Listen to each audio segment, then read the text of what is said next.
तो hello everyone, welcome to the course of Indian politics series. And हम लोग discuss कर रहे थे इसमें जो फर्स्ट टॉपिक हमारा था इंडियन कॉन्स्टिट्यूशन हिस्टोरिकल अंडरपिनिंग। इसके बारे में हम लोग बात कर रहे थे। इंडियन कॉन्स्टिट्यूशन हिस्टोरिकल अंडरपिनिंग के बारे में हम लोग बात कर रहे थे। ये सिलेबस का पहला लाइन और पहला वर्ड यही है, यूपीएससी मेंस जीएस पेपर 2 का जो सिलेबस है। क्लियर है? तो यहाँ पे हमको पढ़ना था कि कैसे हमारा जो कॉन्स्टिट्यूशन है उसका इवोल्यूशन हुआ है। ठीक है, अंडर पिनिंग इसके बारे में पढ़ना था। अभी तक हम लोग पढ़ चुके थे कि गवर्नमेंट ऑफ इंडिया एक्ट जो है 1909, ये लास्टली हमने पढ़ा था। ठीक है, इसको इंडियन काउंसिल एक्ट हम बोलते हैं, ये हमने पढ़ा था। तो आज का जो हमारा टॉपिक का डिस्कशन है that is called government of India act 1919। Clear है? तो हम लोग आज डिस्कस करेंगे गवर्नमेंट ऑफ इंडिया एक्ट 1919 के बारे में। गवर्नमेंट ऑफ इंडिया एक्ट 1919 में क्या हुआ, एक स्पेशल प्रोविजन आया। इस प्रोविजन को जरा हम पहले समझ लेते हैं। ठीक है, फिर हम आगे प्रोसीड करेंगे। ओके, तो देखिए होता क्या है कि जैसे गवर्नमेंट ऑफ इंडिया एक्ट 1919, ठीक है, इसमें एक नया प्रोविजन आया। इस प्रोविजन को बोलते हैं हम डाईआर्की। क्या बोलते हैं? डाईआर्की। तो डाई का मतलब होता है दो और आर्क मतलब होता है रूल। ठीक है, आर्क मतलब होता है रूल, तो दो rule, that is called dyarchy. ठीक है, डायरकी। तो यहाँ पे आया डायरकी का सिस्टम। अब डायरकी वाले सिस्टम में होता क्या है, जैसे मान लीजिए कि जो गवर्नर जनरल है, क्लियर है, गवर्नर जनरल है, उसके अंदर में दो तरह का बॉडी होगा। तो एक बॉडी होगा जिसका हेड होगा governor general, governor general plus official. Official का मतलब क्या होता है? मतलब executive, that is executive. Second body होगा governor general, governor general plus non official. तो यहाँ पे नॉन ऑफिशियल का मतलब क्या होता है? इसका मतलब होता है लेजिस्लेटिव, लेजिस्लेटिव। क्लियर है? इन दोनों में सबसे पावरफुल जो बॉडी होगा, ठीक है, उस बॉडी का नाम होगा, ठीक है, दिस बॉडी। ये बॉडी, ये बॉडी के पास कम पावर होगा। आ रहा समझ में? तो इनको जिस सब्जेक्ट के ऊपर लॉ बनाने का राइट होगा, ठीक है, वो सारे के सारे सब्जेक्ट आते हैं एक लिस्ट के अंदर, that is called reserve list. Clear है? Reserve list. और इनको जिस सब्जेक्ट के ऊपर रूल करने का राइट है, ठीक है, उस सब्जेक्ट के लिस्ट को हम बोलते हैं ट्रांसफर्ड लिस्ट। समझ में आ रहा है? तो ट्रांसफर्ड लिस्ट के अंदर जो है मतलब नॉर्मल सब्जेक्ट होंगे, ठीक है, इतने इंपॉर्टेंट सब्जेक्ट नहीं होंगे। और जितने भी इंपॉर्टेंट सब्जेक्ट होंगे सभी के सभी कहाँ पे होंगे? रिजर्व लिस्ट के अंदर होंगे। ठीक है, और इस पर लॉ बनाने का अधिकार होगा गवर्नर जनरल प्लस ऑफिशियल को। जबकि जो ट्रांसफर्ड लिस्ट है वहाँ पर क्या होंगे? Governor general plus non official होंगे। और यहाँ पर नॉर्मल जो लेस रिलेवेंट टॉपिक मतलब लेस रिलेवेंट सब्जेक्ट होंगे वो होंगे। ठीक है, जैसे फॉर एग्जाम्पल लैंड, ठीक है, एग्रीकल्चर। पूछता भी है कि कौन कौन सा सब्जेक्ट इसके अंदर था। तो जैसे लैंड हो गया, एग्रीकल्चर हो गया। क्लियर है? लैंड हो गया, एग्रीकल्चर हो गया। यहाँ पे क्या होगा? इंपॉर्टेंट सब्जेक्ट होगा, for example defence, defence, finance वगैरह वगैरह। तो इंपॉर्टेंट सब्जेक्ट होंगे रिजर्व लिस्ट के अंदर। क्लियर है? और जो लेस रिलेवेंट सब्जेक्ट होंगे that will be in under transfer list. ठीक है, क्लियर है? इसी को हम बोलते हैं डायरकी। क्या बोलते हैं इसको हम? डायरकी। देखिए यहाँ पे क्या हुआ, जो गवर्नमेंट ऑफ इंडिया 1919 है इसको हम मॉन्टेग्यू चेम्सफोर्ड रिफॉर्म भी बोलते हैं। मैंने बताया था कि पहला नाम हमेशा सेक्रेटरी ऑफ स्टेट का होता है, जबकि सेकंड नाम वाइसराय का होता है। तो यहाँ पे मॉन्टेग्यू क्या है? सेक्रेटरी ऑफ स्टेट है, जबकि चेम्सफोर्ड क्या है? वाइसराय है। ओके, ये एक्ट अल्टीमेटली फोर्स में आया 1921 में। कब आया? 1921 में। यहाँ पे क्या हुआ? पावर को डिसेंट्रलाइज किया गया। ठीक है, यानी कहने का मतलब जो सब्जेक्ट ऑफ लेजिस्लेशन उसको दो पार्ट में डिवाइड किया गया, सेंट्रल लिस्ट और प्रोविंशियल लिस्ट। ध्यान देने की बात है। ठीक है, क्लियर है? तो सब्जेक्ट को दो पार्ट में डिवाइड कर दिया गया। इसके अलावा स्ट्रक्चर ऑफ गवर्नमेंट कैसा है? सेंट्रलाइज और यूनिटरी है। ठीक है, और यूनिटरी है। साथ साथ क्या हुआ? डायरकी। ठीक है, तो dyarchy is made of two word, di मतलब टू, आर्क मतलब रूल यानी डबल रूल। तो प्रोविंशियल नॉट सेंट्रल, ठीक है। तो प्रोविंशियल सब्जेक्ट को फर्दर दो पार्ट में डिवाइड किया गया, रिजर्व सब्जेक्ट और ट्रांसफर्ड सब्जेक्ट। रिजर्व सब्जेक्ट कौन लॉ बनाएगा, गवर्नर प्लस एग्जीक्यूटिव, ठीक है, जिसको हम बोलते थे ऑफिशियल, क्या बोलते थे, ऑफिशियल। और इस पर लॉ कौन बनाएगा, गवर्नर प्लस लेजिस्लेटिव, लेजिस्लेटिव को बोला गया नॉन ऑफिशियल, नॉन ऑफिशियल। ये क्लियर है, non official.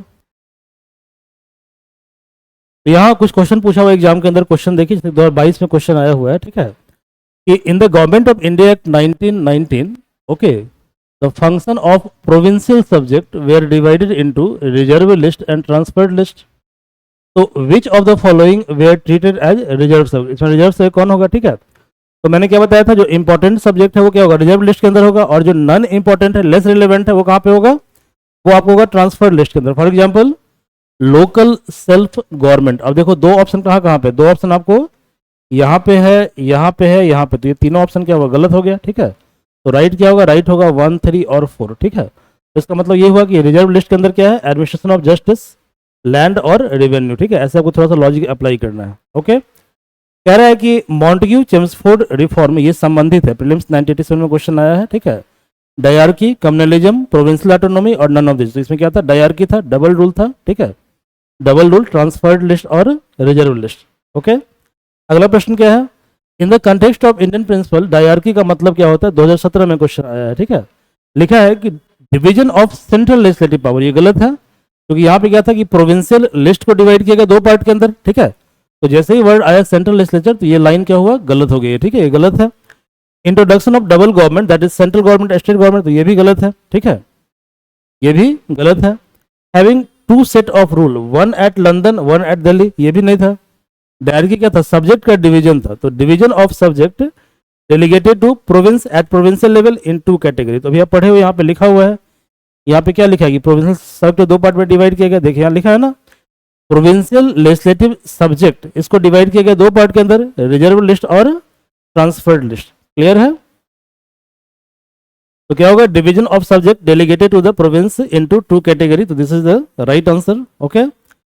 Montagu Chelmsford reform जो है, that is basis for government of India act 1900, Indian council act 1909। तो ये तो गलत है, ये तो था मॉडलेमेंटो रिफॉर्म। क्लियर है, गवर्नमेंट ऑफ इंडिया एक्ट 1919, तो ये राइट आंसर होगा। तो ये क्या है, आपका राइट आंसर है, this is right answer.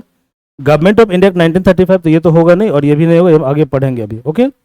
Which of the following are principal feature of Government of India act 1919, 2012 में क्वेश्चन आया है। क्या क्वेश्चन है, क्या है important feature, introduction of dyarchy in the executive government in the province, okay. Introduction of separate communal electorate for Muslims, तो ये तो गलत हो गया, ये तो 1909 में ही आ गया था, तो दो गलत होगा। अब दो कहाँ कहाँ पे, दो है आपको बी और डी में, तो पहले इसको हटा दो, ये ऑप्शन बिल्कुल नहीं होगा। Revolution of legislative authority by centre to the provinces, तो ऐसा तो हुआ था, ठीक है, और डायरकी भी आया था, दोनों हुआ था। तो इसका आंसर क्या होगा, इसका आंसर होगा सी। तो सी क्या है, राइट आंसर है, तो सी क्या है, राइट आंसर है। और क्या क्या हुआ, देखो यहाँ पे बाई कैमरल लेजिस्लेचर बना, ठीक है, यानी कि मेजोरिटी ऑफ मेंबर जो होगा वो इलेक्टेड होगा डायरेक्टली, ओके। और जो इंडियन लेजिस्लेटिव काउंसिल है, इसमें दो इसके अंदर दो बॉडी बन गया, ठीक है। तो एक बन गया काउंसिल ऑफ स्टेट, ये हो गया अपर हाउस, और एक बन गया लेजिस्लेटिव असेंबली, इसको बोलते हैं लोअर हाउस। यही है लोकसभा और राज्यसभा, ठीक है। तो यानी कि जो इंडियन लेजिस्लेटिव काउंसिल है, इसको दो पार्ट में डिवाइड कर दिया गया, अब ये बन गया बाई कैमरल, ठीक है।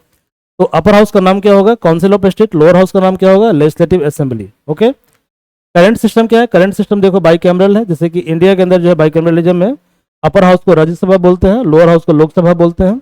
अमेरिका के अंदर अपर हाउस को सीनेट बोलते हैं, लोअर हाउस को कांग्रेस बोलते हैं।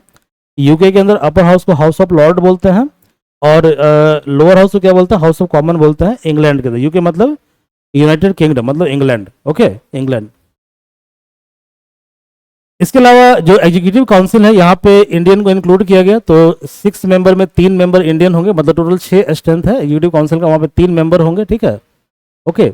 इसके अलावा जो कमांडर इन चीफ का पोस्ट है वो इंडियन के लिए रिजर्व नहीं होगा। जो कम्युनल डिपेंडेंस को और ज़्यादा बढ़ाया गया, किसके लिए बढ़ाया गया, तो अब इसको एक्सटेंड कर दिया गया सिख के लिए, इंडियन क्रिश्चियन के लिए, यूरोपियन के लिए और एंग्लो इंडियन के लिए। इसके अलावा सेंट्रल पब्लिक सर्विस कमीशन की स्थापना हुई 1926 में, जो रिक्रूट करेगा सिविल सर्वेंट को। आई थिंक इतना ही पॉइंट है इसके अंदर, ओके। अच्छा, कुछ और भी पॉइंट है, बजट को डिसेंट्रलाइज किया गया, कहने का मतलब पहली बार क्या हुआ कि प्रोविंस जो है प्रोविंशियल बजट अलग हुआ सेंट्रल बजट से। पहले क्या था, पहले जो था जो बजट सेंट्रल लेवल पे है वही बजट प्रोविंस के लिए है, लेकिन अब क्या हुआ कि सेंट्रल बजट को जो है, ठीक है, से सेपरेट कर दिया गया प्रोविंशियल बजट मतलब स्टेट बजट को। ये पावर का क्या हुआ, डिवोल्यूशन हो गया प्रोविंशियल बजट को। ओके, इसके अलावा एक स्टैट्यूटोरी मतलब कि एक कमीशन बिठाया गया, वैधानिक संस्था का स्थापना किया जाएगा कब, 10 साल के बाद। ओके, जो ये देखेगा कि गवर्नमेंट ऑफ इंडिया कैसे परफॉर्म कर रहा है। ओके, लेकिन चूंकि इंडियंस के द्वारा काफी अपोज हुआ तो इसको 8 साल पे ही बना दिया गया। इस कमीशन का नाम है साइमन कमीशन। क्या नाम है, साइमन कमीशन। तो साइमन कमीशन के बारे में प्रपोजल कब आया था, गवर्नमेंट ऑफ इंडिया 1919 में आया था। इसको बनना था 1929 में, 1929 में, बट ये बन गया 1927 में। क्लियर है, 1927 में। ओके, तो गुड। साइमन कमीशन 1927 में बन गया, ठीक है, 2 ईयर बिफोर, 2 साल पहले बन गया। ये 7 मेंबर स्टैट्यूटरी कमीशन है। ओके, जिसके चेयरमैन कौन है, सर जॉन साइमन। क्योंकि इसके ऑल मेंबर्स ब्रिटिशर्स थे, that's why it is called Whitman commission. इसको व्हाइटमैन कमीशन भी बोलते हैं। ओके, कमीशन ने अपने रिपोर्ट को सबमिट किया 1930 में, और इसका रिकमेंडेशन क्या था कि डायरकी को एबॉलिश कर दिया जाए। इसके अलावा रिस्पॉन्सिबल गवर्नमेंट मतलब पार्लियामेंट्री गवर्नमेंट की स्थापना हो प्रोविंशियल लेवल पे। इसके अलावा फेडरेशन बनाना है। फेडरेशन क्या होता है, मैंने आपको पहले वाले वीडियो में करवाया हुआ है, उसको आप देख लीजिएगा कि व्हाट इज फेडरल गवर्नमेंट और व्हाट इज यूनिटरी गवर्नमेंट। ठीक है, कंटिन्यूएशन ऑफ कम्युनल अवार्ड, तो इसका ओके, और इसी का इम्पैक्ट है राउंड टेबल कॉन्फ्रेंस हुआ, इसका परिणाम है। ठीक है, 1, 2, 3, और इसके बाद पूना पैक्ट साइन हुआ और ultimately government of India 1935 force में आया। ओके, ये क्लियर है। तो ठीक है, तुम लोग ये पे वाइंड अप करते हैं क्लास को। Okay, thank you.